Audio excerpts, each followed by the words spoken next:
तो आज का हमारा जो टॉपिक है वो है थर्मोकेमिस्ट्री, और थर्मोकेमिस्ट्री हार्डली 2 से 3 लेक्चर में खत्म हो जाएगा। बहुत ही सिंपल सा चैप्टर है, लेकिन क्वेश्चन यहाँ से आते हैं, इसलिए हम लोग जरूर इसको अच्छे से कवर करेंगे। बहुत सिंपल चैप्टर है, चैप्टर नहीं कहेंगे, टॉपिक कह लीजिए आप, एक सब टॉपिक है और आराम आराम से समझ सकते हैं आप इसको, बहुत मुश्किल नहीं है। फर्स्ट लॉ ऑफ थर्मोडायनेमिक्स की बातें यहाँ अप्लाई होती हैं। फर्स्ट लॉ ऑफ थर्मोडायनेमिक्स आपको याद है? हाँ, फर्स्ट लॉ ऑफ थर्मोडायनेमिक्स क्या कहता है? एनर्जी को ना तो आप क्रिएट कर सकते हैं ना डिस्ट्रॉय कर सकते हैं, बस एक फॉर्म से दूसरे फॉर्म में कन्वर्ट कर सकते हैं। आपने देखा कि अगर जो किसी सिस्टम पे आप कुछ वर्क करें और कुछ हीट उसको सप्लाई करें, तो वो जो net change in internal energy होती है वो क्या होता है? Work done on the system plus heat supplied to the system, है ना? Delta U equals to Q plus W. यही था first law of thermodynamics. Hello, yes sir. तो सिंपल सिंपल छोटी छोटी बातों से बात करेंगे, हम लोग आगे बढ़ेंगे यहाँ पे। और थर्मोकेमिस्ट्री में एक छोटा सा लॉ हम लोग पढ़ने वाले हैं, हेस लॉ, और हेस लॉ के थ्रू ही पूरा चैप्टर डिफाइन होगा। हेस लॉ क्या कहता है? ये हेस लॉ, हेस लॉ मेरे भाई बहुत ही सिंपल सी बात कहता है। हेस लॉ ये कहता है कि अगर किसी रिएक्शन को आप, लेट से ए है या रिएक्टेंट है, इससे आप प्रोडक्ट बना रहे हो, ऑलराइट, इस रिएक्शन में इंथैल्पी जो इन्वॉल्व हुई है, रिएक्शन की इंथैल्पी है, enthalpy of reaction is what? Delta H R. R delta H आपको पता है इंथैल्पी, और आर का मतलब होता है enthalpy of reaction, alright, enthalpy of reaction. So in this case अगर रिएक्शन एक स्टेप में हो रही है या फिर एक से ज्यादा स्टेप में हो रही है, हो सकता है आर से पहले कुछ बना ए, और यहाँ पे एनर्जी जो इन्वॉल्व हुई डेल्टा H1 इन्वॉल्व हुई, फिर ए से बना बेटा बी, और यहाँ पे जो एनर्जी इन्वॉल्व हुई वो डेल्टा H2 इन्वॉल्व हुई, और फिर बी से बन रहा है आपका P, और यहाँ पे इन्वॉल्व हुई एनर्जी डेल्टा H3। तो हेस लॉ आपसे ये कहता है, चाहे आप किसी प्रोसेस को सिंगल स्टेप में कराएं, चाहे मल्टीपल स्टेप में उस प्रोसेस तक पहुंचे, जो एनर्जी इन्वॉल्व होगी, नेट एनर्जी का जो चेंज आएगा वो क्या आएगा? वो दोनों में क्या आएगा बेटा? सेम आएगा। यानी अगर यहां से जा रहे हैं तो जो एनर्जी इन्वॉल्व हुई वो क्या हुई? Enthalpy of reaction delta H R. तो यहां से कितनी इन्वॉल्व होगी? Delta H1 plus delta H2 plus delta H3। Delta H1 plus delta H2 plus delta H3। और जहां तक मुझे पता है, आपको ये बात पता है कि इंथैल्पी एक एक्सटेंसिव प्रॉपर्टी है, हाँ या ना? इंथैल्पी कैसी प्रॉपर्टी होती है बेटा? बोलते रहो यार थोड़ा सा। Extensive property. इंटेंसिव एक्सटेंसिव याद है आपको? Yes sir. एक्सटेंसिव प्रॉपर्टी वो प्रॉपर्टी होती है जो मास के चेंज करने से चेंज हो जाए, या सिस्टम को 2 पार्ट में डिवाइड करे तो प्रॉपर्टी चेंज हो जाए, हाँ या ना? Yes sir. और इंटेंसिव वो होती है जो चेंज ना हो, जैसे टेम्परेचर कैसी प्रॉपर्टी है? इंटेंसिव। Density intensive. मोल्स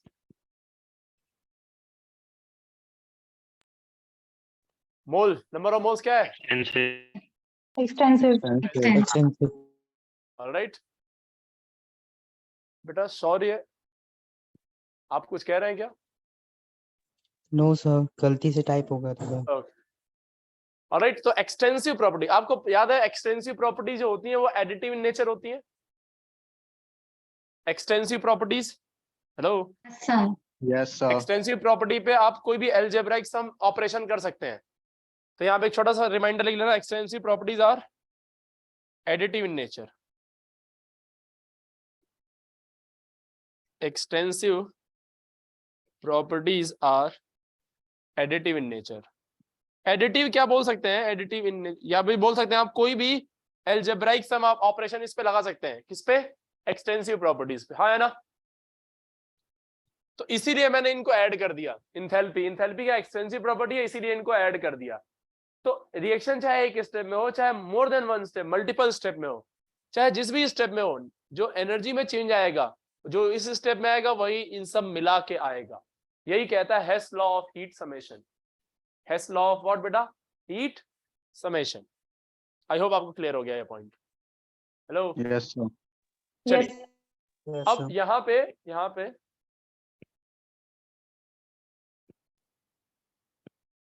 एक छोटा सा पॉइंट मेंशन कर दो, लिख लो। According to this law, enthalpy change during a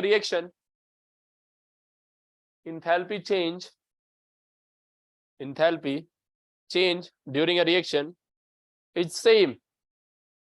Enthalpy change during a reaction is same whether what? Whether the reaction proceeds in one step or whether the reaction proceeds in or takes place in one step or more than one step.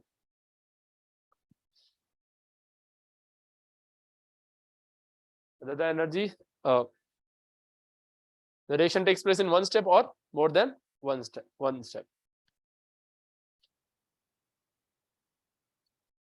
चलिए, तो अब मैं आपको एक छोटी बात बताता हूँ कि आपको ये बातें खैर आपको थर्मोडायनेमिक्स से पहले ही पढ़े हुए हैं आप, कि रिएक्शन को पलटने से डेल्टा एच की वैल्यू क्या हो जाती है? साइन बदल जाता है। Sign बदल जाता है। किसी वैल्यू से मल्टीप्लाई करने से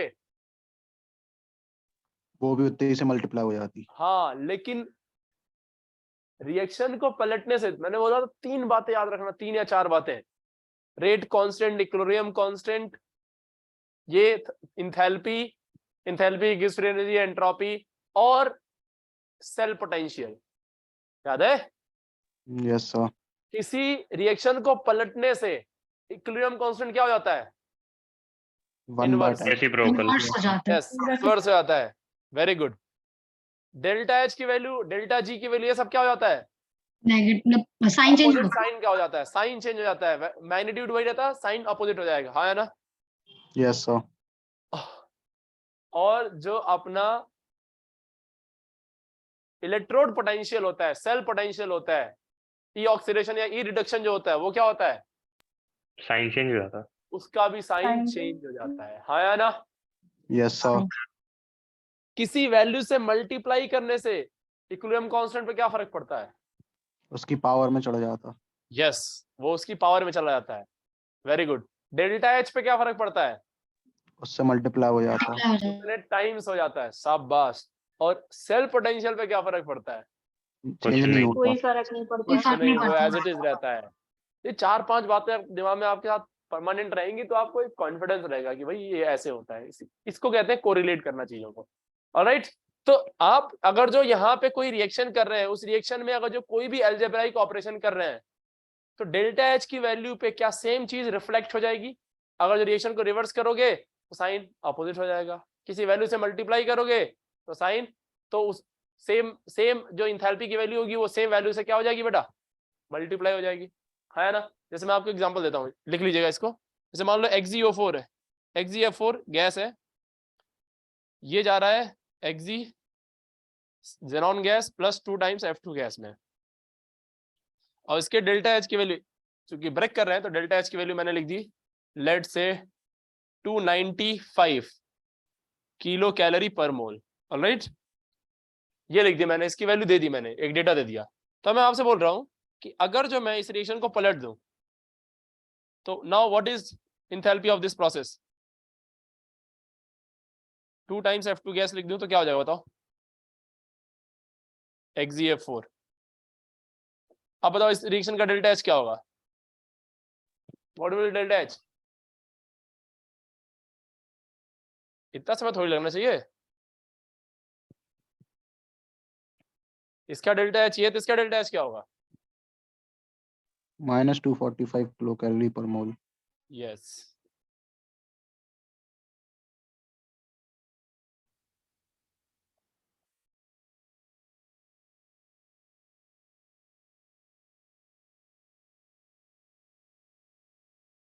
चलो यार, इसका वैल्यू, रिएक्शन को आपने पलट दिया तो वैल्यू क्या हो जाएगी? पॉजिटिव है तो नेगेटिव हो जाएगी। क्या हो जाएगा बताओ? इसका डेल्टा एच क्या हो जाएगा -295 किलो कैलोरी पर मोल। तीसरी रिएक्शन में क्या किया आपने, पहली को देखो तीसरी को देखो, क्या किया आपने, आपको क्या लग रहा है? 2 से मल्टीप्लाई। 2 से मल्टीप्लाई किया, मल्टीप्लाई करने से क्या हो जाएगा, ये वैल्यू भी मल्टीप्लाई हो जाएगी 2 से, तो क्या आ जाएगा बताओ?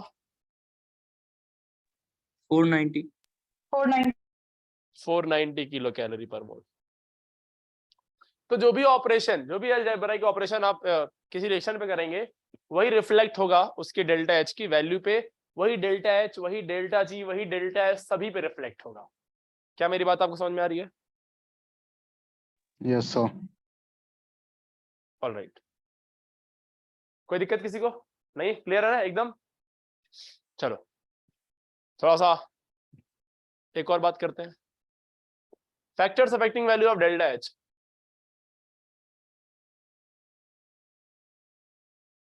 फैक्टर्स, अच्छा एक छोटा सा और एग्जांपल ले ले, एक छोटा सा और एग्जांपल ले ले, जरा देखना, सोच के बताना। इधर देखो, C solid plus half O2 gas gives बेटा CO गैस, इसका डेल्टा एच है x kilo calorie per mole. Alright, और एक और रिएक्शन है CO gas plus half O2 gas gives बच्चे CO2 गैस, इसका एंथैल्पी ऑफ रिएक्शन है y kilo calorie per mole.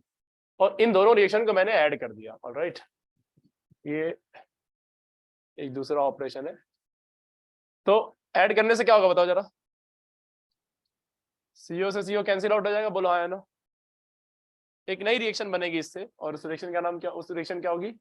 C solid plus O2 plus half O2 O2 gas gives you what बेटा? CO2 gas. ये एक नई reaction है, ये एक नई रिएक्शन है। इस रिएक्शन का डेल्टा एच मैं आपसे पूछ रहा हूं, बताओ क्या होगा? तो आपने क्या किया है, इन दो रिएक्शन को ऐड किया है, रिएक्शंस को ऐड किया है, तो जो फाइनल रिएक्शन बनेगी वो रिएक्शन कैसे बनी? ऐड करके। तो उनकी एंथैल्पीज भी क्या हो जाएंगी बताओ? ऐड होंगी या मल्टीप्लाई होगी?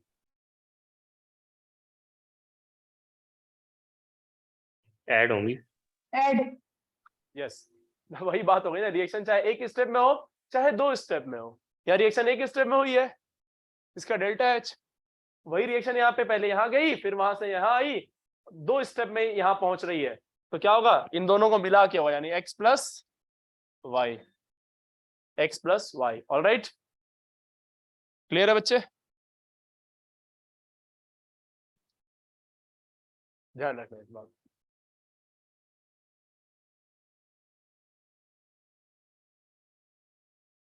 Now heading डालिए, factors affecting enthalpy of reaction.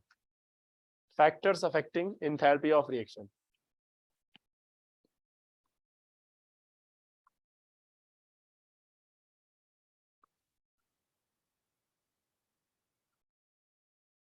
जल्दी जल्दी में नहीं पढ़ेंगे, आराम से समझते समझते पढ़िएगा।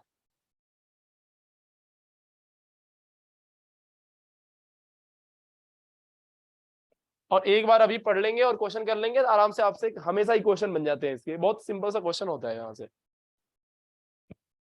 Factors affecting enthalpy of reaction, पहला लिखिए, फर्स्ट पार्ट लिखिए, physical state, physical state of reactant और product.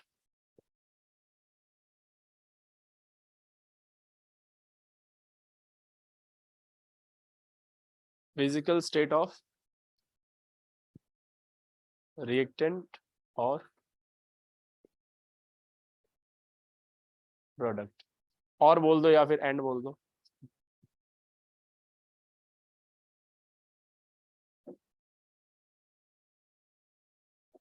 Physical state of reactant और प्रोडक्ट।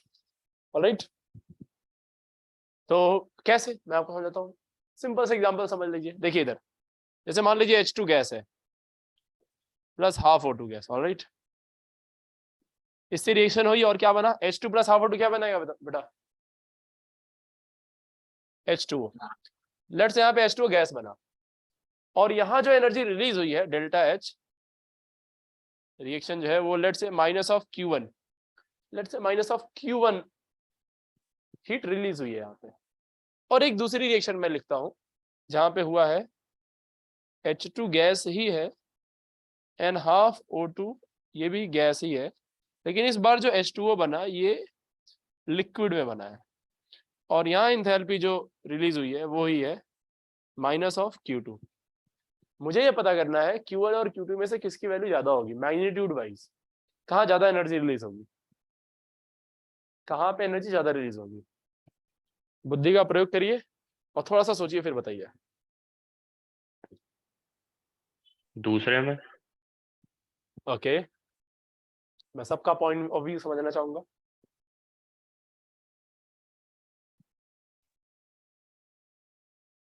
हाँ भाई बाकी लोग को क्या लगता है?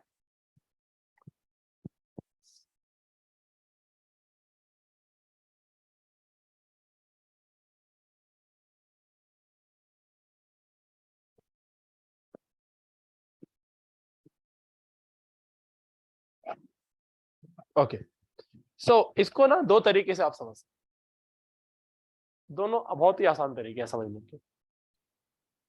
जब रिएक्शन गैसियस फॉर्म में हो रही है तो डेफिनेटली पहले तो गैस ही बना होगा फिर लिक्विड बनेगा, बोलो हाँ या ना। पहले तो गैस बनेगा यस सर। फिर लिक्विड बनेगा। तो पहले यहां से यही बन गया होगा और इतनी एनर्जी रिलीज हो गई होगी, इतनी एनर्जी रिलीज हो गई होगी।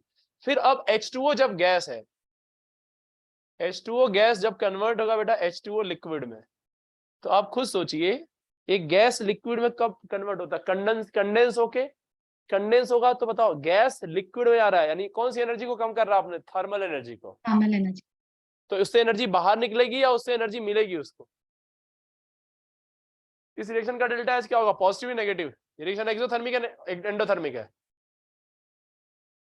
एक्सोथर्मिक। Exothermic energy negative. यानी यहां से भी जब लिक्विड में आएगा तो यहां से भी एनर्जी क्या होगी, निकलेगी। रिलीज होगी, यहां से और ज्यादा एनर्जी रिलीज होगी, हाँ या ना। यानी पहले ये गैस बना होगा, गैस से फिर लिक्विड में कन्वर्ट हुआ होगा।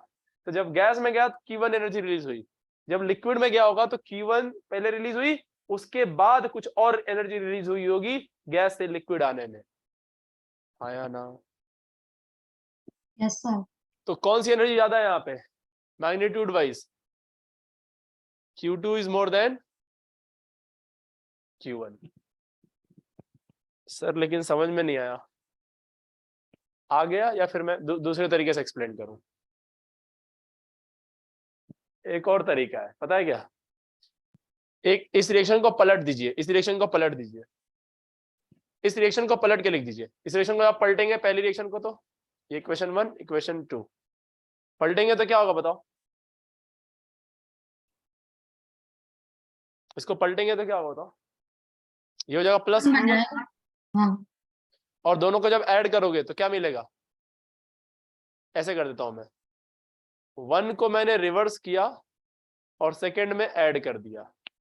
1 को जब मैं रिवर्स करूंगा तो H2O इधर आ जाएगा, H2 और O2 उधर चले जाएंगे और जब इसके बाद ऐड करूंगा तो H2 O2 कट जाएगा, तो H2O gas becomes H2O liquid. क्या ये बनेगी इक्वेशन, यस सर।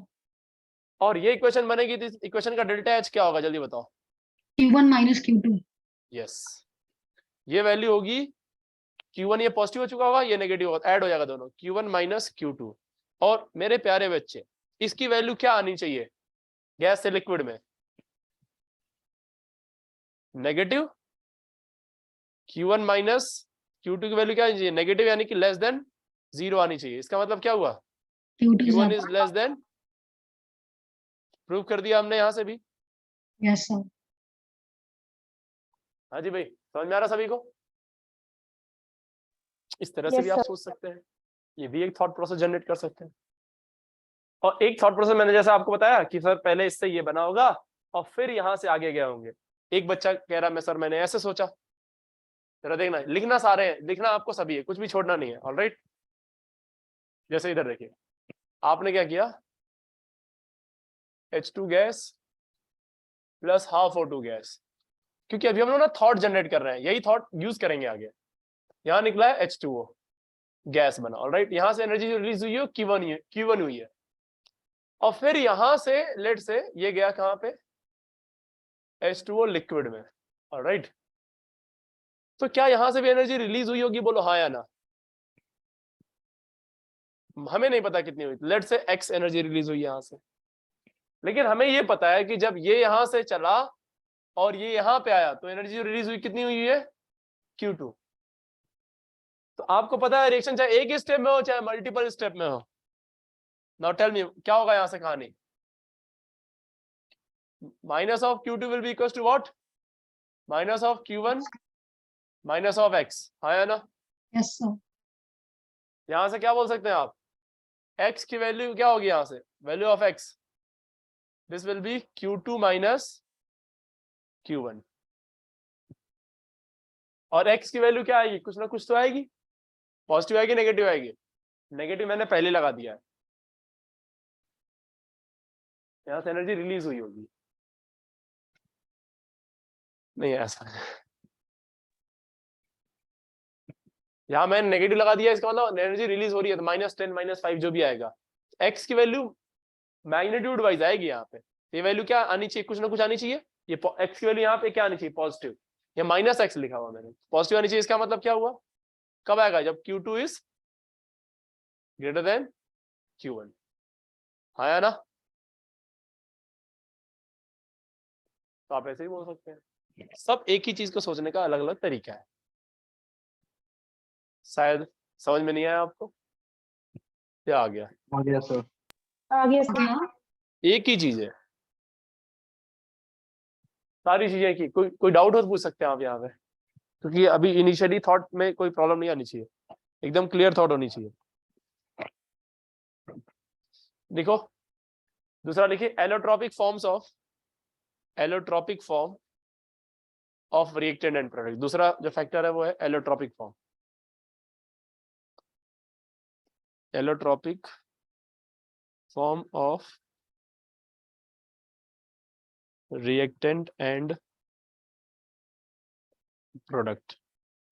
तो इतना मुश्किल नहीं है, ये तो बहुत ही सिंपल है, आप डायरेक्टली समझ सकते हैं, कैसे जरा समझो, देखो तो एलोट्रॉपिक फॉर्म, जैसे एलोट्रॉप, कार्बन के एलोट्रॉप कौन कौन से होते हैं, graphite, Diamond. Diamond, Buckminster fullerene, ये सब होते हैं ना। Mr. Fullerene. Yes, sir. Yes, अगर जो मैं कार्बन की डायमंड स्टेबिलिटी बात करूं तो स्टेबिलिटी ग्रेफाइट और कार्बन में किसकी ज्यादा होती है, which one is more stable, graphite और डायमंड, तो सभी को लगता है डायमंड ही होगा, और क्या होता, कौन ज्यादा stable, Okay. Graphite is more stable then diamond, और ग्रेफाइट अगर जो डायमंड से ज्यादा स्टेबल होगा तो आपका दिमाग क्या कहता है, अगर सी ग्रेफाइट में जा रहा है, सी ग्रेफाइट से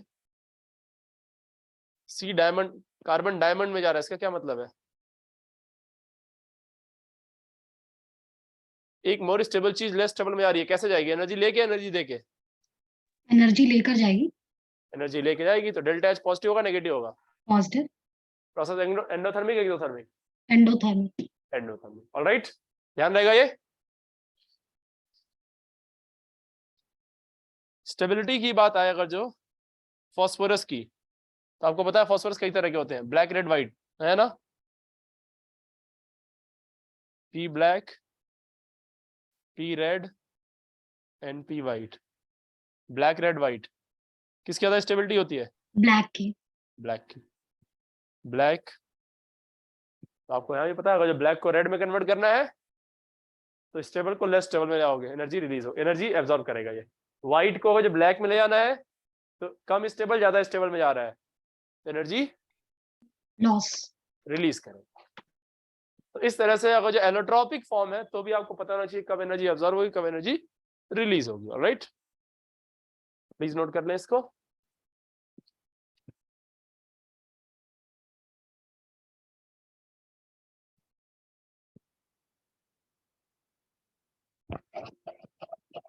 छोटी छोटी बातें चल रही है एकदम, कभी कभी आपको महसूस नहीं होगा कि बहुत बड़ी बात कर ली अपन ने, कभी नहीं महसूस होगा। चलिए, टेम्परेचर,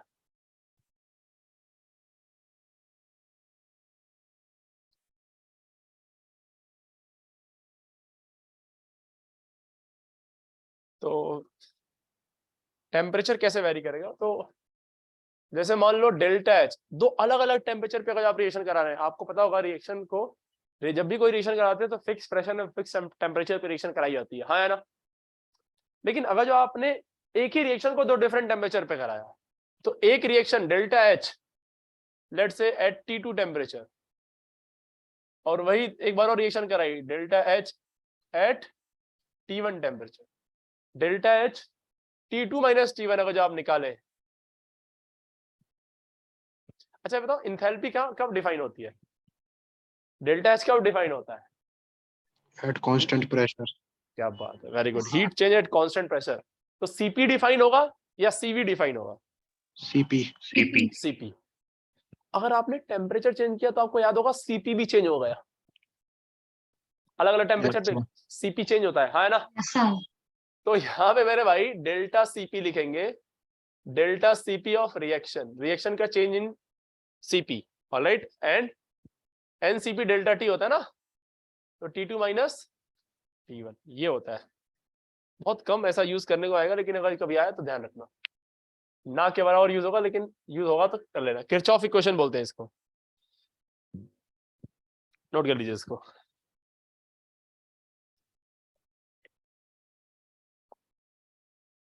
ऑलराइट, तो ये तीन फैक्टर्स हैं जो इसको अफेक्ट करते हैं। मैं आपको एक क्वेश्चन देता हूं, अपन लोग मिलकर सॉल्व करेंगे, एंड देन फिर एक एक करके different different types of enthalpy की चर्चा करेंगे। मैं एक क्वेश्चन लिख रहा हूं, चलिए इसको सभी लोग फटाफट निपटाएंगे। तो क्वेश्चन क्या है, ये है B2H6 गैस है, इसकी रिएक्शन 3 टाइम्स O2 से कराई गई है बच्चे, और ये दे रहा है आपको B2O3 सॉलिड, ध्यान से लिखना क्वेश्चन को, और 3H2O, ध्यान से लिखना, सॉलिड लिक्विड गैस सब कुछ, क्योंकि इसका बहुत ज्यादा रेलेवेंस होता है।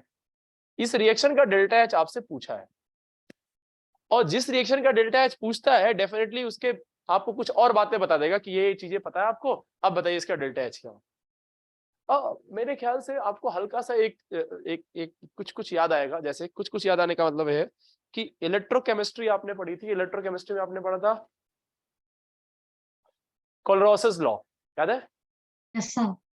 कोलरोसिस लॉ में वहां पे आपने लैम्डा नॉट निकाला था, याद है? Yes, sir. Molar conductance, equivalent conductance, हाँ है ना? Yes, sir.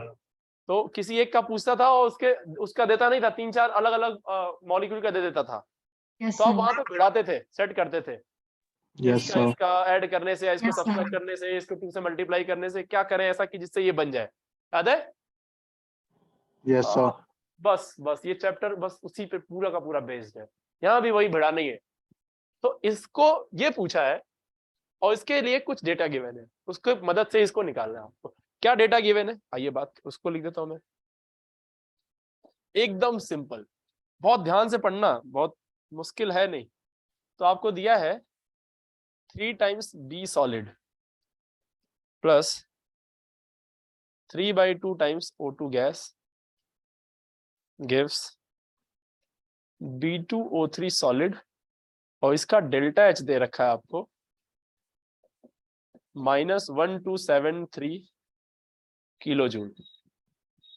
ऑलराइट, दूसरी रिएक्शन दे रखी है hydrogen gas plus half O2 gas gives बेटा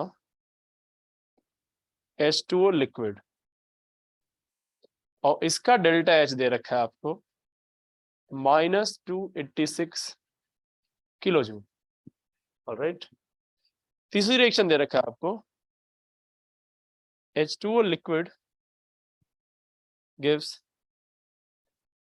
H2O गैस, और इसका डेल्टा एच आपको दे रखा है 44 किलो जूल। और एक तीसरी रिएक्शन है 2 times B solid plus 3 times H2 gas gives बेटा B2H6 गैस, और इसका डेल्टा एच दे रखा है 36 किलो जूल। और इन सभी की मदद से आपसे फाइनली ये पूछा है। चलिए इन चारों इक्वेशन के बेसिस पे आपको ऊपर वाली इक्वेशन फाइंड आउट करनी है। आपके पास 1 मिनट का समय है, मेरे ख्याल से सफिशिएंट है। चलिए दिमाग लगाइए, नोट कर लीजिए और फिर दिमाग लगाइए।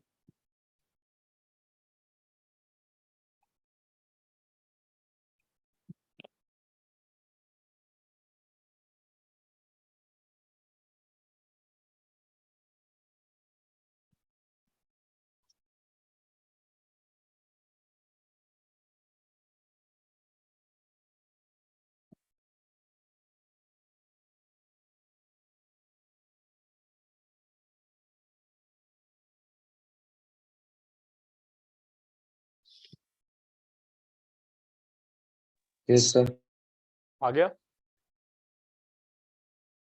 Yes, sir. Very good. हाँ भाई,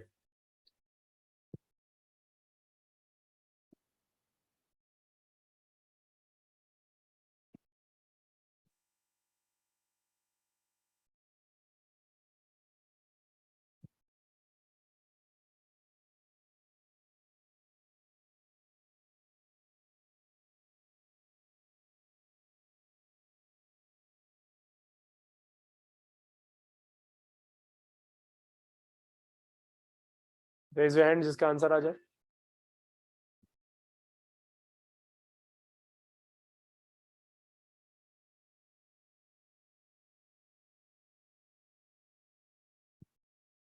वेरी गुड।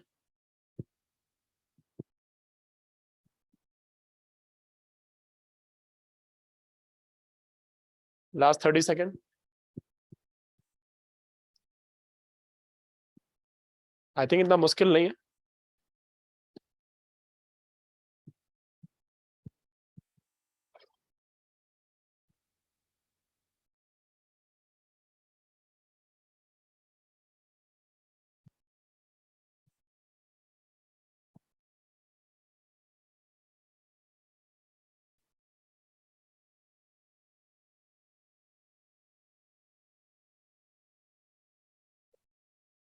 तो मैं हल्का सा हिंट देता हूँ आपको क्या करना है।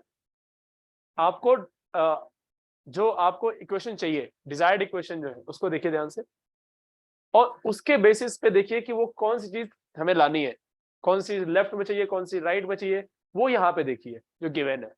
गिवन में से उसको सेट करिए वहां पे। उसके लिए देखिए कौन सी रिएक्शन को रिवर्स करना पड़ेगा, कौन सी रिएक्शन को एज इट इज रखना पड़ेगा। तो हमें यहाँ पे चाहिए B2H6, जो कि B2H6 यहाँ पे सभी में यहाँ राइट में है। तो इस रिएक्शन को क्या करना पड़ेगा हमें? रिवर्स। रिवर्स करते इसकी वैल्यू क्या हो जाएगी? -36। लेफ्ट में ये 1 मोल चाहिए और ये 1 मोल है भी, तो सिर्फ और सिर्फ ये -36 रहेगा। रिवर्स कर दिया। फिर मुझे चाहिए O2। O2 हालांकि कई जगह पे, तो O2 पे बाद में चर्चा कर लेंगे। B2O3 चाहिए सॉलिड में। B2O3 सॉलिड में यहाँ पे है, और ये एक बार चाहिए और एक ही बार है भी, और ये राइट में है भी। ये राइट में ही चाहिए, तो इस रिएक्शन को एज इट इज रहने देंगे। यानी इसकी वैल्यू कितनी है? -1273। हाँ या ना? Yes sir. फिर हमें चाहिए H2O। 3 मोल्स H2O चाहिए ना। H2O जो है ना, वो गैस में चाहिए। तो H2O गैस यहाँ पे नहीं बन रहा, H2O गैस यहाँ पे बन रहा है। ये खेल हो जाएगा। H2O गैस यहाँ बन रहा है, लेकिन H2O गैस H2O लिक्विड से बन रहा है, और H2O लिक्विड बना है यहाँ से, इस रिएक्शन से। हाँ या ना? हमें H2O गैस राइट में चाहिए, तो बेसिकली हमें इस इक्वेशन में 3 से मल्टीप्लाई करना होगा। हाँ या ना? और ना कि सिर्फ इस इक्वेशन में मल्टीप्लाई करना पड़ेगा, आपको 3H2O लेफ्ट में चाहिए नहीं, तो 3H2O को हटाने के लिए यहाँ भी 3 से मल्टीप्लाई करना पड़ेगा, और ये कैंसिल आउट हो जाएगा। ये राइट में चाहिए और ये भी H2O राइट में चाहिए, ताकि लिक्विड लिक्विड कट जाए। तो इसमें भी 3 से मल्टीप्लाई, इसमें भी 3 से मल्टीप्लाई, और दोनों का सिंबल एज इट इज बना रहेगा। हाँ या ना? और आप पाएंगे कि अपने आप 3O2 हो चुका है। जब मैं कह रहा हूं इस रिएक्शन को रिवर्स कर देना, इसको एज इट इज रहने दो, इसमें 3 से मल्टीप्लाई करो, इसको 3 से मल्टीप्लाई करो, सबको ऐड करो, you will get this equation. You will definitely get this equation. तो आपने बेसिकली क्या क्या क्या है, इसको रिवर्स किया तो माइनस, इसको ऐसे रहने दिया सेम, इसको 3 से मल्टीप्लाई कर दिया तो -3 × 286। इसको क्या किया? 44 में 3 से मल्टीप्लाई किया तो 44 × 3। This will be your answer. Tell me, इसकी वैल्यू कितनी आ रही है? एनीवन? -2035। -2035 -2035 kilo joule. कितने लोग आ गए थे रिजल्ट? किसके आ गए थे भाई? हाँ हाँ, अरे वाह, काफी लोगों के आ गए थे। सर ठीक वो है। गिवन में फर्स्ट इक्वेशन में थ्री टाइम्स बोरॉन थोड़ी ना होगा, 2 टाइम्स बोरॉन होगा ना फर्स्ट Yes, sir. इक्वेशन। अच्छा, वो गलती से हो गया, सॉरी। तुम यही फंस गए, सोचते रह गए इसको। Yes sir. 2 टाइम्स कर लो इसको Yes, यार। sir. ओके सॉरी, 2 टाइम्स होगा। तो मेरे ख्याल से कहीं ना कहीं आपको एक थॉट समझ में आ गया कि इस क्वेश्चन को सॉल्व कैसे करना है। हाँ, ये क्वेश्चन Yes, आया sir. हुआ है, आईआईटी एडवांस में आया हुआ है ये क्वेश्चन। तो क्वेश्चन ना बहुत डिफिकल्ट नहीं आएंगे। अब क्या है, क्वेश्चन डिफिकल्टी बना सकते हैं, डिफिकल्ट नहीं किया जाता है, एक्चुअली डिफिकल्ट नहीं किया जाता है, नए नए टर्म्स इंट्रोड्यूस कर देते हैं। तो उनको टर्म्स को आप अपने दिमाग में रखेंगे तो आपको पता रहेगा क्या करना है। जैसे अभी हम जो इंथैल्पी की बात कर रहे हैं ना, एक कॉमन इंथैल्पी की बात कर रहे हैं। अभी हम जो इंथैल्पी की बात कर रहे हैं that is enthalpy of reaction. अब हम लोग एक नए नए तरह की इंथैल्पीज को डिफाइन करेंगे, ठीक है, और फिर उन पर डिटेल में चर्चा करेंगे और समझेंगे कि इसका क्या मतलब है। हर एक इंथैल्पी की डेफिनेशन ही इतनी ज्यादा इंपॉर्टेंट है कि आईआईटी एडवांस ने, मेंस तो पूछता ही है, एडवांस ने डायरेक्टली डेफिनेशंस पे सवाल पूछे हैं, डायरेक्ट डेफिनेशन पे। तो डेफिनेशन को बहुत कायदे से आप ध्यान में रखेंगे। तो लिखिए various types of enthalpies, various types of enthalpies. खूब सारी तरह की इंथैल्पीज पढ़ेंगे हम लोग।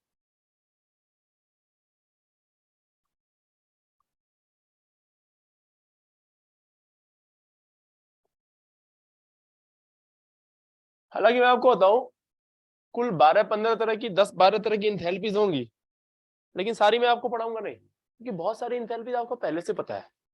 जैसे क्या इंथैल्पी ऑफ वेपराइजेशन पढ़ाने वाली चीज है?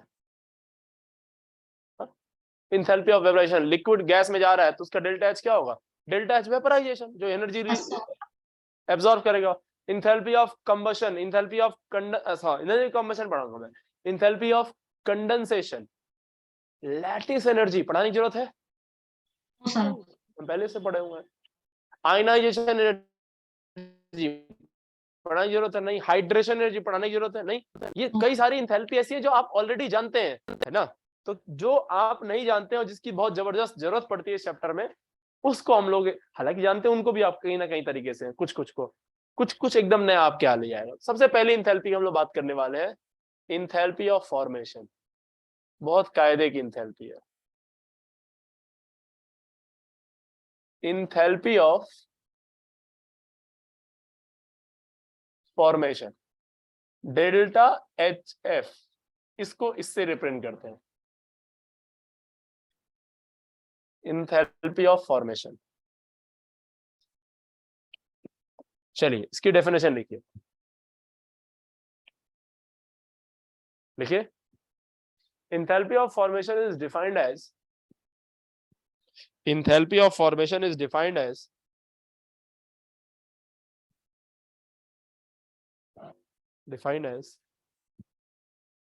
the enthalpy change of the reaction, enthalpy change of the reaction when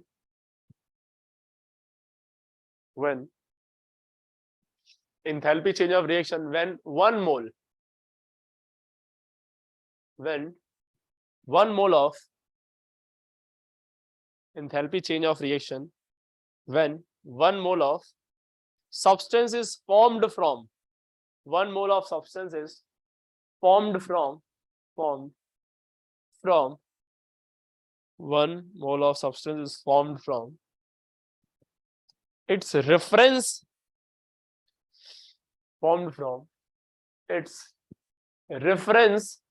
elemental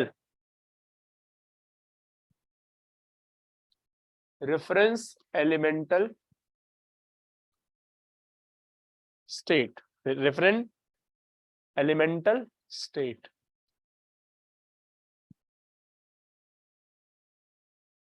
reference elemental state. क्या बोला भाई? जरा पढ़िए, खुद से पढ़िए एक बार, तो जो लिखा आप पढ़िए जरा उसको एक बार। क्या कह रहे हैं कि इंथैल्पी ऑफ फॉर्मेशन क्या होता है?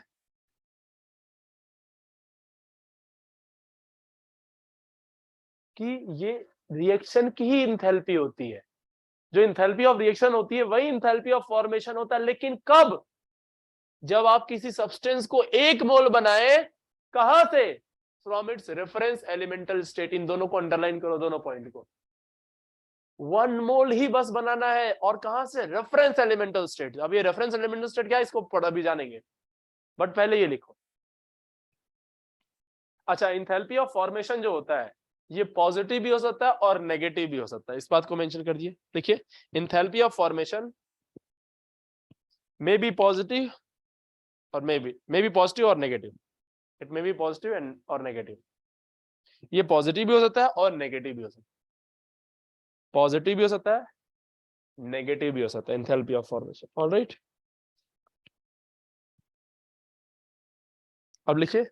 देखिए, कुछ अब हमें जानना होगा कि सर रेफरेंस एलिमेंटल स्टेट क्या है, ये बता दो, तब समझ जाएंगे कि क्या कहना चाह रहे हैं आप। तो लिखिए, reference elemental state of some common element, reference elemental form of some common element at 1 bar pressure, at 1 bar pressure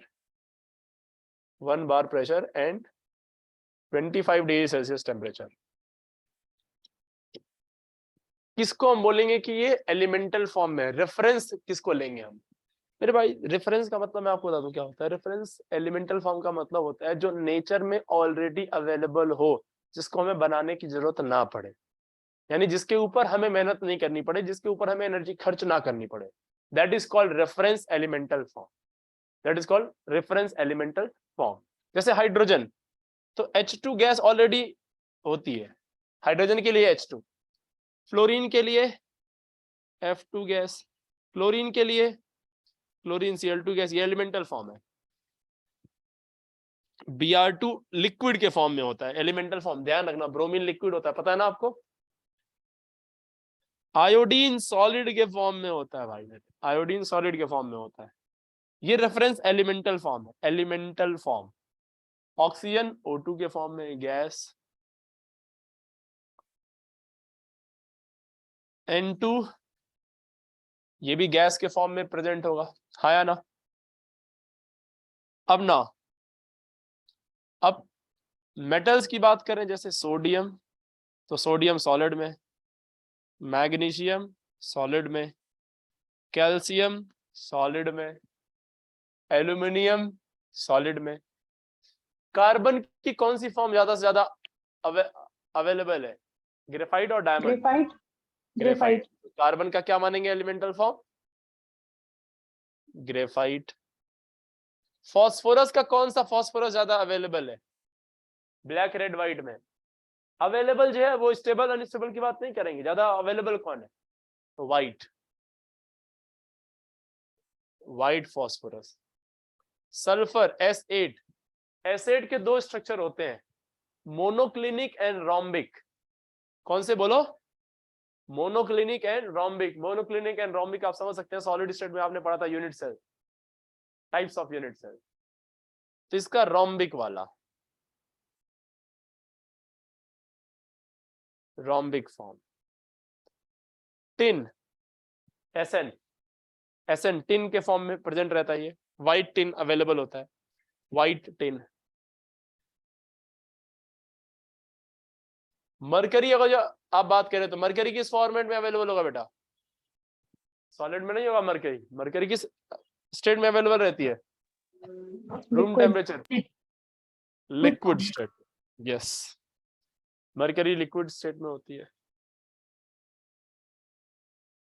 तो ये कुछ रेफरेंस एलिमेंटल स्टेट्स हैं।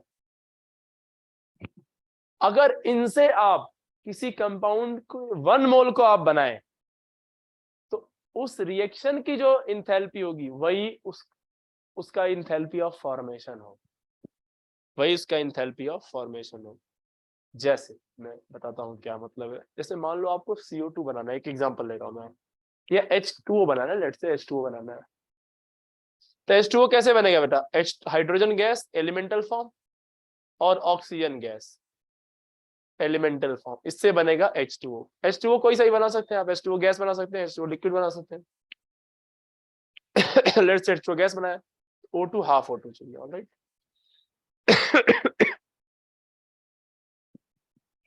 तो मैं आपसे ये जानना चाहता हूँ कि ये जो H2O गैस बनाया गया है, ये क्या 1 मोल बनाया गया है? बोलो हाँ या ना।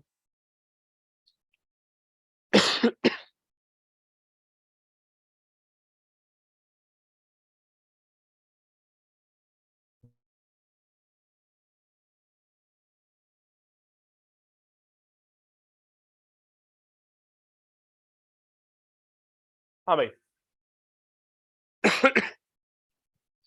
क्या ये H2O गैस बेटा 1 मोल बनाया गया? बोलो हाँ या ना। यहाँ 1 मोल है स्टोइकियोमेट्रिक। यस। क्या ये अपने रेफरेंस एलिमेंटल फॉर्म से बनाया है? H2O किसे बनेगा? हाइड्रोजन और ऑक्सीजन से। और ये एलिमेंटल फॉर्म में है क्या? यस। तो इसका जो इंथैल्पी ऑफ फॉर्मेशन होगा, enthalpy of formation of what बेटा? H2O गैस, ये जो होगा ये इंथैल्पी ऑफ रिएक्शन, ये इस रिएक्शन के दौरान जो एनर्जी रिलीज हुई है, एब्जॉर्ब हुई, जो भी हुआ है, उसी के बराबर होगा इसका इंथैल्पी ऑफ द प्रोसेस। क्या आप मेरी बात समझ पा रहे हैं? क्यों? क्योंकि इनको हमने बनाया नहीं होगा, ये ऑलरेडी बने बनाए मिलते हैं अपन को। Alright, hello. जैसे मान लो CO2 आपको बनाना है, CO2, तो CO2 लेट से गैस बनानी है, तो बताओ CO2 किस से बनाया होगा आपने? सोच के बताओ। कार्बन से, और किससे बेटा? कार्बन ग्रेफाइट और ऑक्सीजन गैस। हाँ, अब कार्बन में किसको लोगे? कार्बन ग्रेफाइट लोगे, हाँ, डायमंड नहीं, आया ना। कार्बन ग्रेफाइट लिया होगा और O2 गैस लिया होगा। Gas. तब आप बोल सकते हैं कि इस रिएक्शन के दौरान जो एनर्जी चेंज होगी ना, जो भी एनर्जी इन्वॉल्व हुई होगी, वही है इस इंथैल्पी ऑफ फॉर्मेशन की वैल्यू भी वही होगी। यानी इंथैल्पी ऑफ रिएक्शन जो होगा वही क्या है? Enthalpy of formation of CO2 gas. हाँ है ना? बोल दो यार। नहीं Yes, आ रहा sir. समझ में? ओके, अब जरा समझना है ये। एक क्वेश्चन मैं और कर रहा हूं, ये देखिएगा। मैं लिख रहा हूं यहाँ पे CO gas plus half O2 gas gives बेटा CO2 गैस। अब मैं आपसे पूछ रहा हूं, क्या यहाँ पे जो इंथैल्पी ऑफ रिएक्शन होगा, क्या वो enthalpy of formation of CO2 gas लिख सकते हैं हम लोग क्या? बोलो। CO2 बना है किससे? CO से और O2 से। क्या हम इस रिएक्शन की जो इंथैल्पी होगी वो enthalpy of formation of CO2 के बराबर लिख सकते हैं क्या? No, sir. No, क्यों? क्यों? because it's not an elemental state. Yes, ये अपने एलिमेंटल फॉर्म से नहीं बना है। O2 तो एलिमेंटल में है, लेकिन ये CO यूज कर लिया। CO को बनाने में आपको कुछ और यूज करना पड़ा होगा, यानी CO को बनाने में आप एनर्जी कुछ इन्वॉल्व कर दिए होंगे, तो वो भी एनर्जी काउंट करनी पड़ेगी और इसकी भी एनर्जी काउंट करनी पड़ेगी, तब जाके एंथैल्पी ऑफ रिएक्शन आएगा। आप कहना है कि जो एंथैल्पी ऑफ रिएक्शन है वही इसके फॉर्मेशन की एनर्जी है, नहीं, इसका फॉर्मेशन का क्या होगा? ग्रेफाइट और डायमंड से O2 से जब बनाएंगे तब जाके जो उस समय रिएक्शन में इन्वॉल्व होगी एनर्जी, वो एंथैल्पी ऑफ फॉर्मेशन होगी। तो क्या ये बराबर होगा? नहीं यार, समझ नहीं आ रहा। आ Yeah, गया got सर। it. आ रहा है? So, अच्छा, ये इसको जरा लिख के दिखाओ। मुझे ना H2SO4 बनाना है, लिक्विड। H2SO4 लिक्विड बनाना है, बताओ जरा कैसे बनाओ। इंथैल्पी ऑफ फॉर्मेशन की रिएक्शन लिखनी है, किससे बना होगा ये? एक ही मोल बना है H2 गैस प्लस S तो 8 के फॉर्म में एग्जिस्ट करता है, S8। हमें S1 चाहिए, तो क्या करना पड़ेगा? 1/8 S8। right. और अभी कौन सा वाला form? Rhombic. Rhombic. Rhombic. Plus oxygen चाहिए तो O2 लेना पड़ेगा। कितनी बार? 2 बार। ये चाहे कितने ही मोल ले सकते हैं, ये 1 मोल बनना चाहिए। तो क्या आप बोलेंगे इस रिएक्शन के लिए? बताओ, क्या इस रिएक्शन का एंथैल्पी ऑफ रिएक्शन जो होगा वो क्या होगा? Enthalpy of formation of H2SO4 liquid होगा। बोलो हाँ है ना? अब सही लिखा मैंने ये? मेरे ख्याल से इतना आइडिया हो गया होगा आपको कि मैं कर क्या रहा हूँ और कैसे करना है। लेट से HNO3 बनाना है आपको, HNO3 लिक्विड। बताओ इसका रिएक्शन कैसे लिखेंगे एंथैल्पी ऑफ फॉर्मेशन की, जल्दी से बताइए।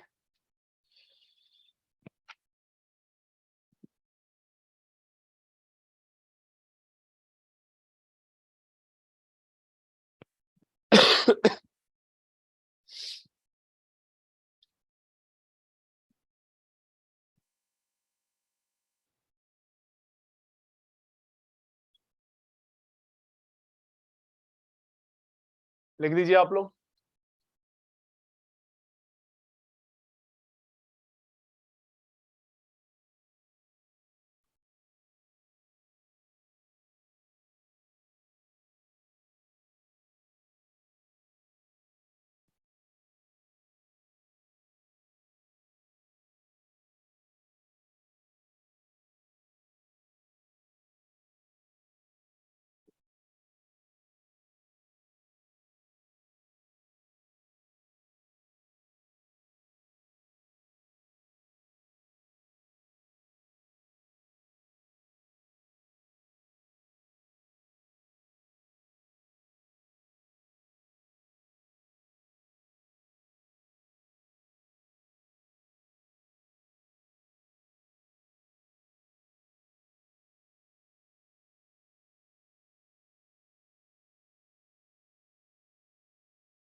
चलिए एक क्वेश्चन नोट करिए।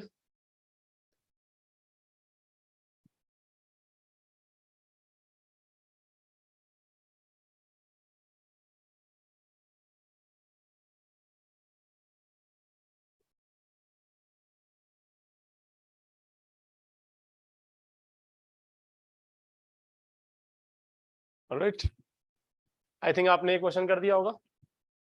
Yes, sir. किससे बना ये Yes, बताओ? sir. H2 plus half N2 plus 3/2 times O2. H2 तो एक ही बार चाहिए ना, हमें दो है तो हाफ Half H2 हाँ तो half करेंगे. Plus Half N half N2 plus 3/2 times O2. अब लिख सकते हैं कि डेल्टा H जो रिएक्शन होगा वो क्या होगा, enthalpy of formation of HNO3 liquid होगा।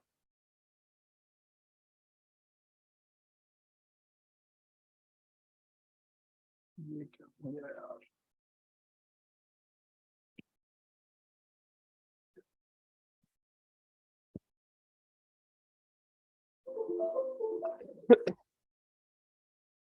ऑलराइट,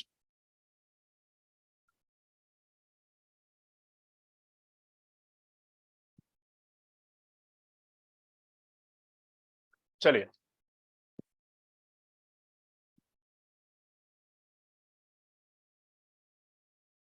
है ना।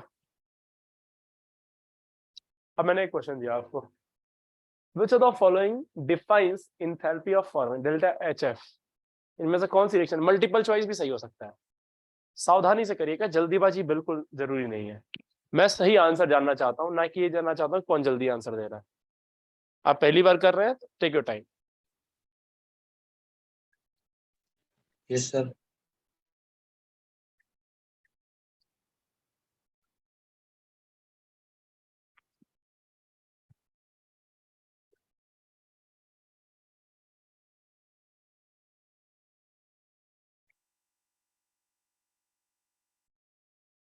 हाँ भाई,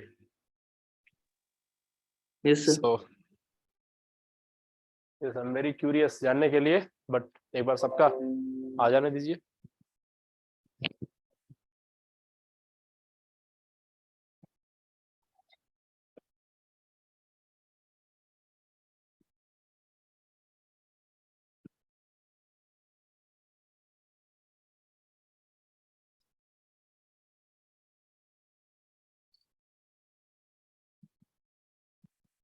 जब तक आप लोग कर रहे हैं मैं एक क्वेश्चन और लिख देता हूँ।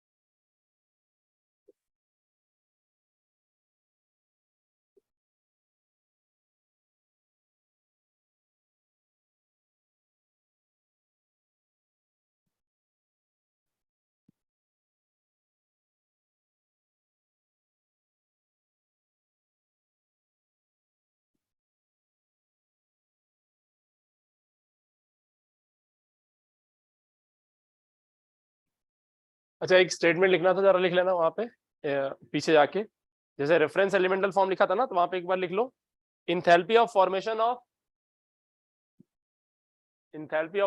ऑफ जैसे ये एलिमेंटल फॉर्म था ना, तो इनको बनाने में एनर्जी जो हम जो रिलीज होती है या रिक्वायर्ड होती है वो हम मान लेते हैं 0 है। इन सभी का इंथैल्पी ऑफ फॉर्मेशन क्या मानेंगे हम लोग? क्योंकि एलिमेंटल फॉर्म में तो मानते हैं पाए जा रहे हैं, इनका इंथैल्पी ऑफ फॉर्मेशन क्या होता है बेटा बताओ? 0। इन सभी का इंथैल्पी ऑफ फॉर्मेशन क्या होता है? 0। Enthalpy of formation of reference elemental form is what? Considered as 0। इनको 0 मानते हैं हम। इनको बनाने में एनर्जी रिलीज नहीं रिक्वायर्ड या रिलीज नहीं होती है। ठीक है, नोट कर लीजिए इसको।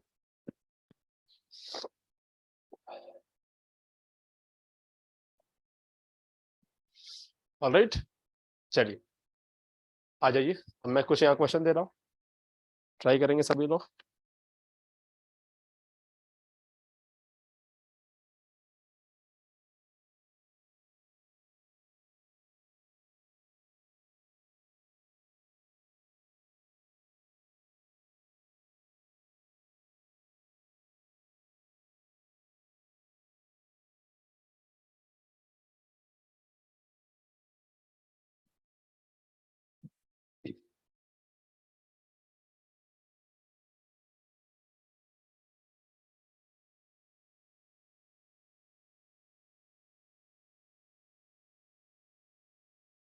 ये डायमंड हो गया तो इसको ग्रेफाइट कर लेते हैं।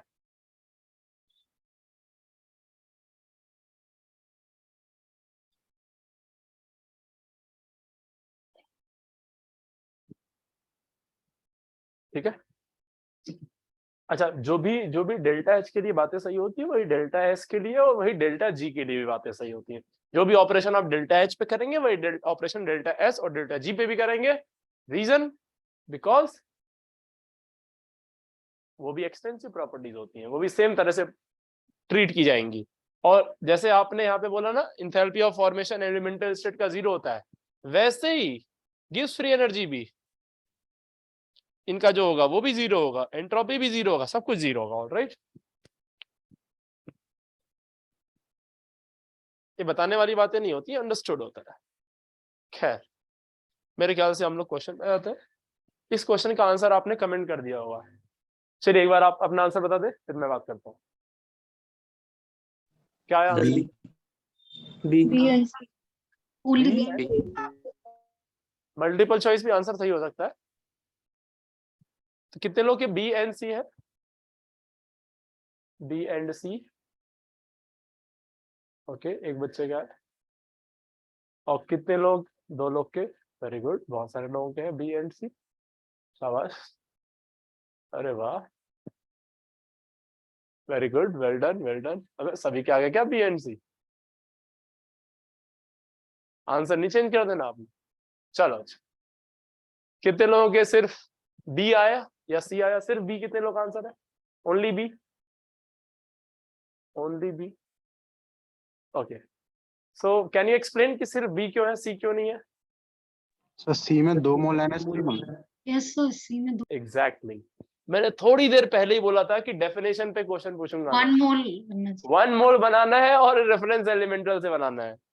तो मेरे भाई इंथैल्पी ऑफ फॉर्मेशन डिफाइन करना है।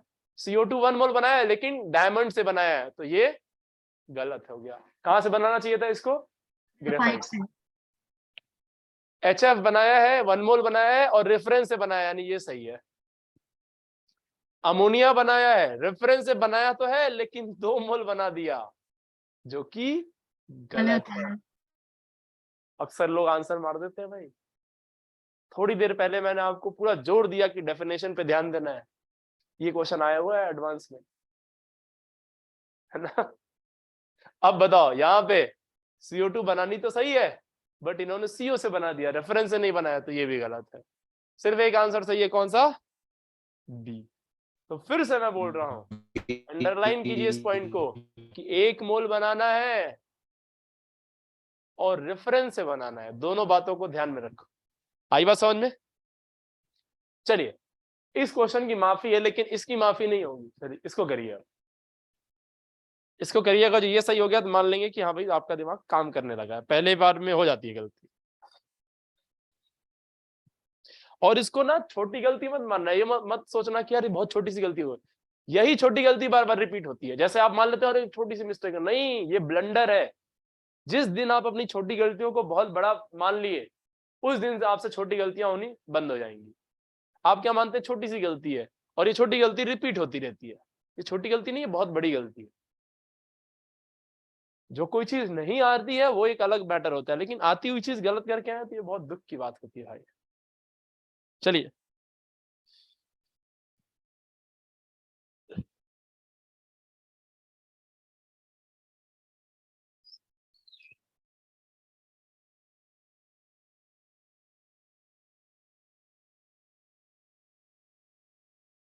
हाँ भाई आंसर आ जाए तो बताना। Yes, आ sir. गया? Yes, sir. पाल लिया।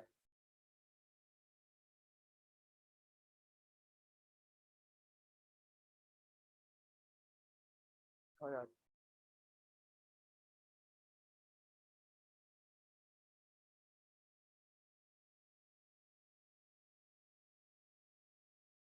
हाँ भाई बच्चों क्या आया आंसर? सबका आ गया आंसर? अगेन देखो ऑप्शंस लिखा है तो मल्टीपल चॉइस हो सकता है answer.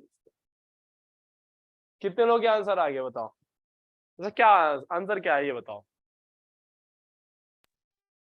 B, C. sir, B, C, D. B C D. A नहीं है? नहीं है। क्यों? नहीं, डायमंड है। एलिमेंटल स्टेटमेंट नहीं है ना। यस, ये एलिमेंटल फॉर्म में नहीं। तो ये O3 कह रहा नॉन जीरो होगा। सही बात है, नॉन जीरो होगा, जीरो नहीं होगा, एलिमेंटल थोड़ी ना है, तो नॉन जीरो होगा, कुछ ना कुछ आएगा। Gives free energy for graphite, zero होना चाहिए। यस है। Gives energy for what? T for white है। ठीक है। भले ही ब्लैक होता है लेकिन अबंडेंस किसका होता है? व्हाइट वाइट का। का। और इसीलिए इसको रेफरेंस लेते हैं, तो रेफरेंस का जीरो होता है। यानी 3 आंसर सही है। ये भी आया हुआ क्वेश्चन है। सर समझ नहीं आ रहा लेकिन। आ गया सर। ग्रेट, चलिए आगे बढ़ते हैं थोड़ा सा। अब थोड़ा सा इसको मैं और सम अप करता हूँ इस इंथैल्पी ऑफ फॉर्मेशन को। तो क्या कहते हैं हम लोग, जरा ध्यान सुनना।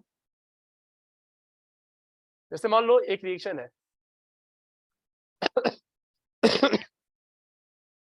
कैल्शियम कार्बोनेट CaCO3 सॉलिड, और ये मेरे भाई टूट रहा है, जा रहा है CaO सॉलिड में और CO2 गैस में। ऑलराइट, इसका इंथैल्पी ऑफ रिएक्शन लिखना है मुझे, इंथैल्पी ऑफ रिएक्शन लिखना है, बट इंथैल्पी ऑफ फॉर्मेशन के फॉर्म में लिखना है ना। इंथैल्पी ऑफ रिएक्शन लिखनी है इसकी, लेकिन इंथैल्पी ऑफ फॉर्मेशन के फॉर्म में लिखना है। कैसे लिखेंगे?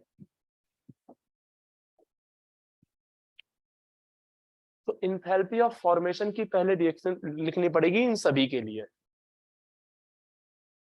तो मैं पहली बार सब कुछ समझाता हूं, फिर लास्ट में एक छोटा सा चीज देखेंगे और फिर कहेंगे यार इतना करने की जरूरत थी नहीं। वैसे आइए कैल्शियम कार्बोनेट पहले बनाते हैं। कैल्शियम कार्बोनेट कैसे बना होगा बताओ? कैल्शियम सॉलिड से, कार्बन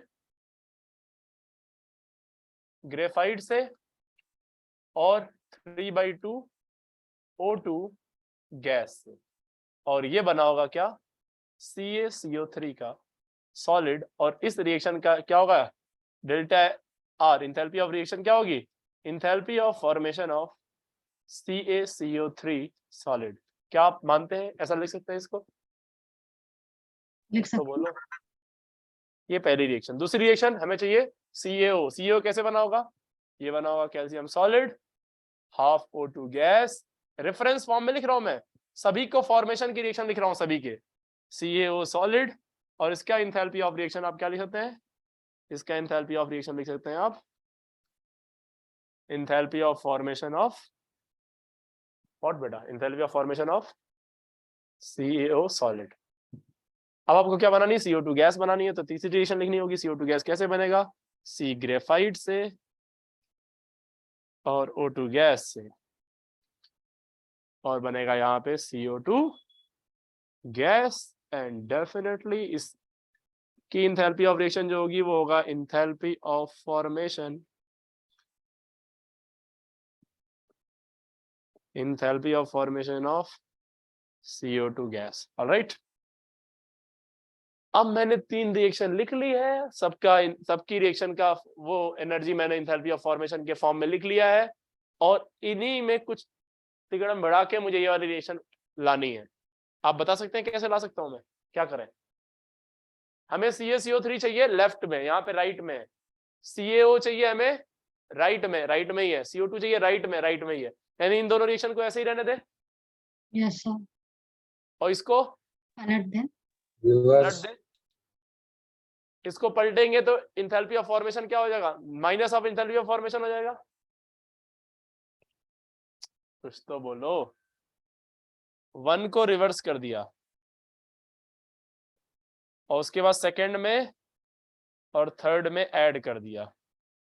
चलो 1 को रिवर्स करो, इसको ऐसा पलट दो, तो कैल्शियम उधर चला जाएगा, और इसको ऐसे ऐड करो तो कैल्शियम उधर का कैल्शियम इधर के कैल्शियम से कैंसिल आउट। ग्रेफाइट उधर चला जाएगा, उधर का ग्रेफाइट इधर के ग्रेफाइट से कैंसिल आउट। इधर half O2 plus O2 3/2 O2 left में आएगा, ये O2 उधर चला गया, राइट में चला गया, तो क्या आएगा बताओ? 3/2 O2 3/2 O2 कैंसिल आउट। यानी कैल्शियम, कार्बन, ग्रेफाइट, ये सब ये फर्जी की चीजें सारे कैंसिल आउट हो गई आपस में। अब बचा क्या? ये सब बचे, ये तीनों बचे हुए हैं। ये लेफ्ट में आ चुका है, ये दोनों राइट में है। तो इससे आपको क्या मिला बताओ? इससे मिला आपको CaCO3 सॉलिड, जो जा रहा है किसमें? CaO सॉलिड में और CO2 गैस में। क्या यही मिला है भाई? तो बताओ इसकी इंथैल्पी ऑफ रिएक्शन क्या होगी? आपने इसको पलटा है तो ये वैल्यू हो गई होगी नेगेटिव, हाँ या ना? और ये एज इट इज ऐड हो गया होंगे। तो बेसिकली आया क्या? आया enthalpy of formation of what? CaO solid plus, ये प्लस में आ रहे हैं दोनों, enthalpy of formation of CO2 gas minus enthalpy of formation of CaCO3 solid. हाँ भाई बच्चे, ये आया। Yes, sir. और यहां से हम क्या ये बोल सकते हैं, एक कंक्लूजन ड्रॉ कर सकते हैं क्या? यहाँ से कुछ कंक्लूड कर सकते हैं क्या? यहाँ से देखो तो जरा ध्यान से, कि जो Enthalpy of प्लस में है, formation minus of product. Yes, enthalpy of formation of what? Product reactant, minus enthalpy of product formation. Minus enthalpy of formation of reactant. Reactant. यही मैं Reactant. कंक्लूड करने के लिए इतना ड्रामा पढ़ा रहा था, वरना कोई मतलब था नहीं इसका। तो बस यहीं से मैं ये कंक्लूड कर देता हूँ। इस बात को ध्यान से रखिएगा कि जो इंथैल्पी ऑफ रिएक्शन, अगर जो आप किसके फॉर्म में लिखना चाहें, इंथैल्पी ऑफ फॉर्मेशन के, तो क्या होगा? Enthalpy of formation of product, Minus react. लेकिन प्रोडक्ट में कई सारे प्रोडक्ट हो सकते हैं, तो सबका समेशन कर देंगे। Summation of enthalpy of formation of product minus what? Summation of enthalpy of formation of reactant. और मैंने आपसे बोला था यस यस, क्या बात है, ये सर को सब आता है और तुम लोगों को पढ़ाना पड़ रहा है।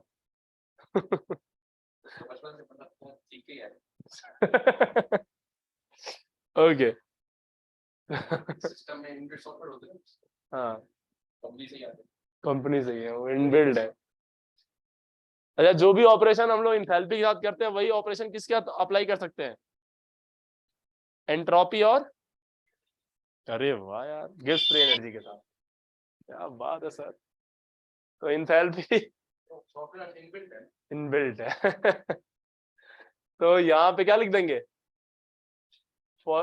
Enthalpy of, entropy of formation of product, तो ध्यान रखना product minus what? Summation of entropy of formation of reactant. Alright, ऐसे गिब्स फ्री एनर्जी के साथ लिख सकते हैं आप। Gibbs free energy of the reaction जो होगा वो फॉर्मेशन के फॉर्म में क्या लिख सकते हैं? Summation of Gibbs free energy of product, तो इन शॉर्ट बेसिकली हम यहाँ समझे कि प्रोडक्ट माइनस रिएक्टेंट कर दो, फॉर्मेशन जितने प्रोडक्ट पे बने उनके फॉर्मेशन की एनर्जी माइनस जो रिएक्टेंट में है उनके फॉर्मेशन की energy.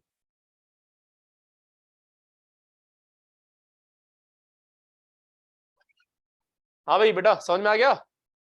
Yes, sir. Yes sir. Great. चलिए तो फिलहाल हम लोग इसको यही कंक्लूड कर रहे हैं आज।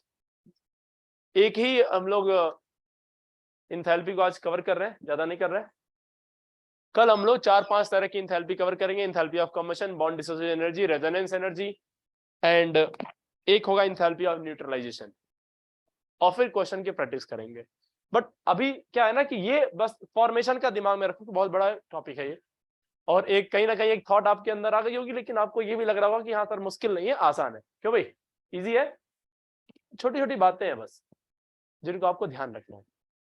ऑलराइट, तो कल क्लास की टाइमिंग मैं आपको बता दूंगा। मेक श्योर करिए कि आप इसको अच्छे से करके आए। पहले थोड़ा हल्का सा समय देके रिवाइज कर लेना है इसको एक बार क्लास में बैठने से पहले। ऑलराइट, चलिए फिलहाल आज के लिए इतना ही। Thank you very much. और एक सेकेंड,